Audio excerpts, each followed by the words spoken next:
All right, boys and girls, here we go. Our last video.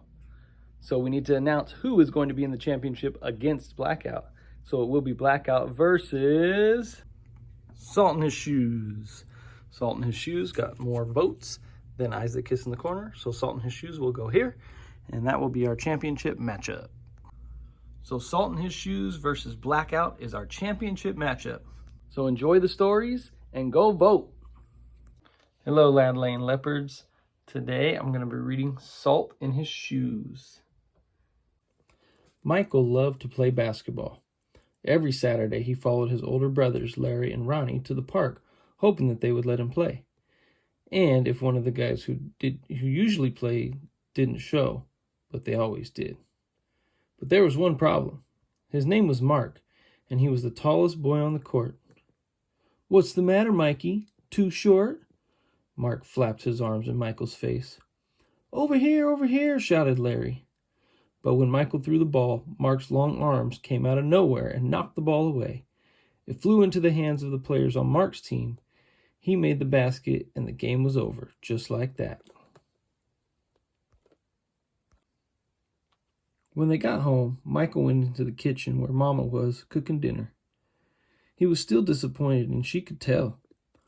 "You guys lost again today, huh?" Michael nodded.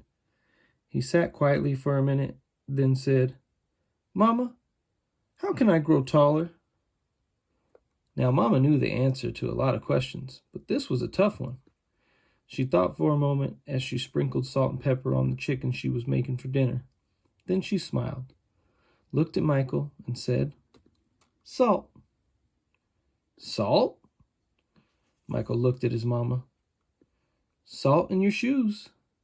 We'll put salt in your shoes and say a prayer every night. Before you know it, you'll be taller," she replied.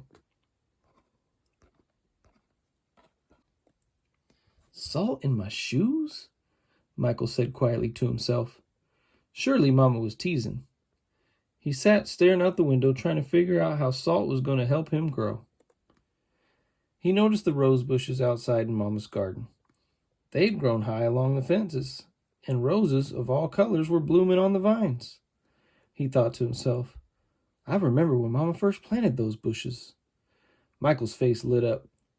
If Mama knows how to make those rose bushes grow taller, then maybe she's right. Maybe salt in my shoes really will help me grow. Growing more excited, Michael twirled around and started asking lots of questions. "Mama, how long will it take? And how tall do you think I'll get?" Smiling, Mama sat down next to him and explained. "In order for this to work, the most important things you have to do are be patient and listen to what I tell you and say your prayers every night." Listening carefully, Michael shook his head. "Okay, Mama, I'll be patient. But what does saying my prayers have to do with it?" "Everything," Mama replied, and she hugged him. "Now go wash up and tell your brothers and sisters it's time to get ready for dinner." Michael dashed out of the kitchen, almost knocking over his father, who was walking in. "What's he up to now?" asked Daddy. "Oh, the usual," laughed Mama. "Chasing a dream." Later, during dinner, Mama noticed that Michael was barely eating anything. He was already daydreaming about being taller. "Michael, first things first. You won't grow if you don't eat, especially your vegetables," Mama said. "But I'm not really hungry," he said. Raising her eyebrows, Mama gave him a stern look. Slowly, Michael picked up his fork and began to eat. Minutes later, his plate was clean, and he was asking for more. That evening, at bedtime, Michael set his favorite game shoes on the floor next to the growth chart hanging on the wall. Then he put on his pajamas, said his prayers, and jumped into bed. When Mama came in, Michael was fast asleep. By the look on his face, she could tell he was already playing basketball in his dreams. Standing by his bed, Mama sprinkled salt in his shoes. Then she prayed quietly over him as she did all her children.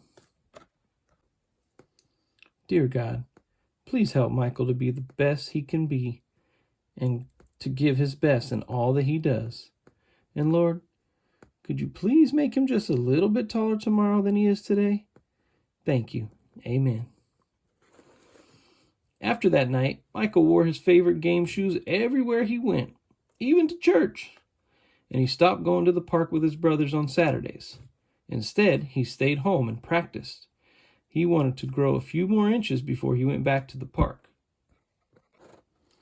After 2 months of practicing and waiting patiently and praying, Michael stood next to the growth chart on his wall. Nothing. He hadn't grown an inch. He was disappointed. But he did not stop believing. I've just got to give it time like Mama said, Michael thought to himself. And that's just what he did. 2 more months of practicing went by and still nothing. Now Michael was becoming a little sad. Not only had he not grown 1 inch, but he also missed playing basketball with Larry and Ronnie. About the only thing he didn't miss was being picked on by Mark.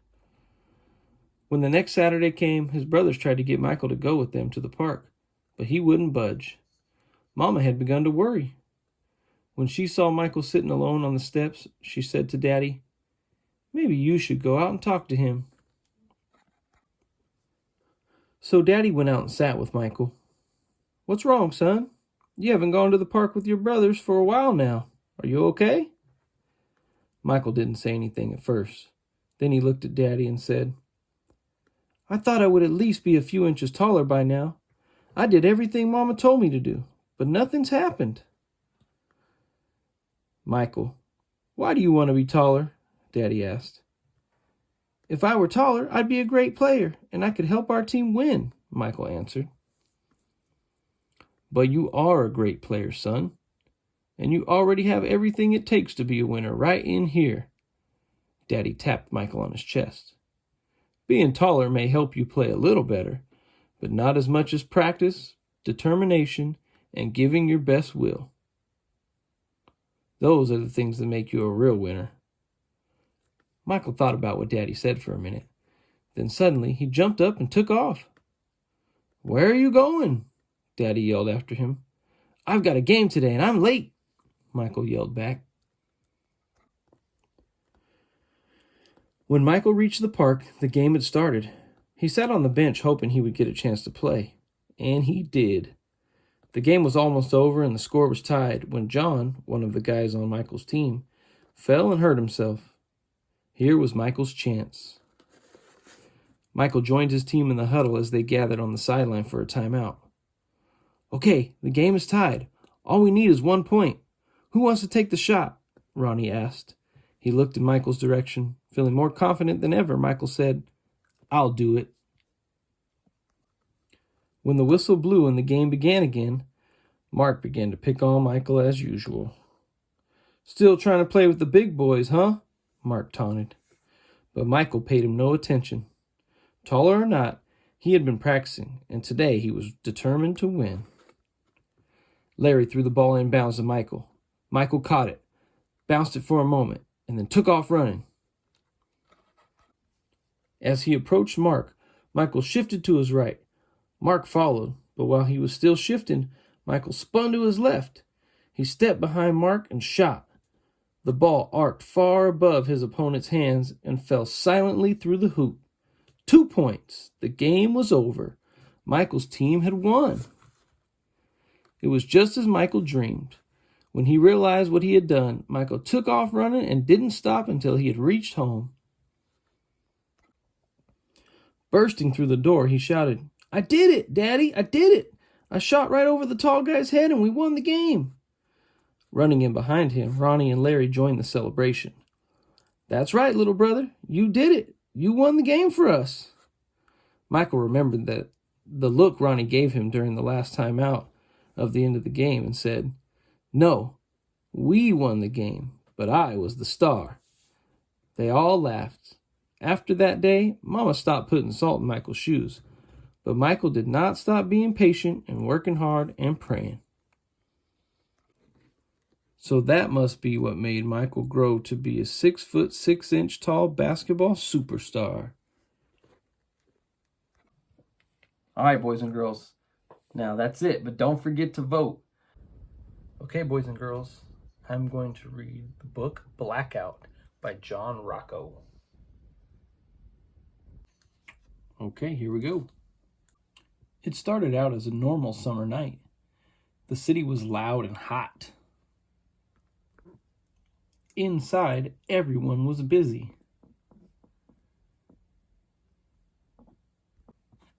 Much too busy. And then the lights went out. All of them. Mom! Nothing worked at all.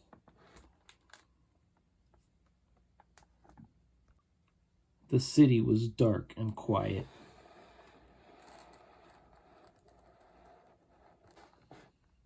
And still.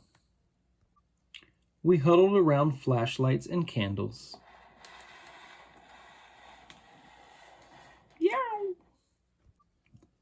Until it was too hot and sticky to sit inside.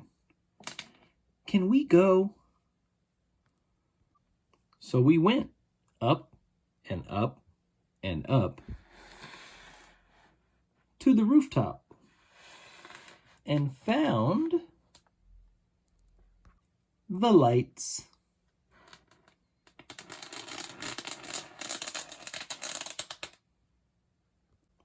And people. It was a block party in the sky. We waved to everyone, then heard other sounds below. So we went down and down and down to the street.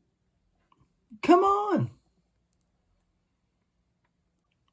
A party was going on there too. Free, yippee, la la la. And no one was busy at all. When the lights came back on, everything went back to normal.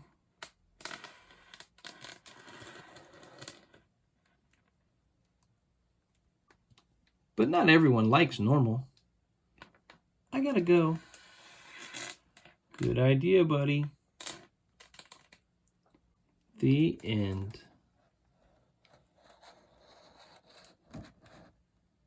Now, boys and girls, don't forget to vote. I really enjoyed Blackout, and I enjoyed reading it to you guys today. Go vote.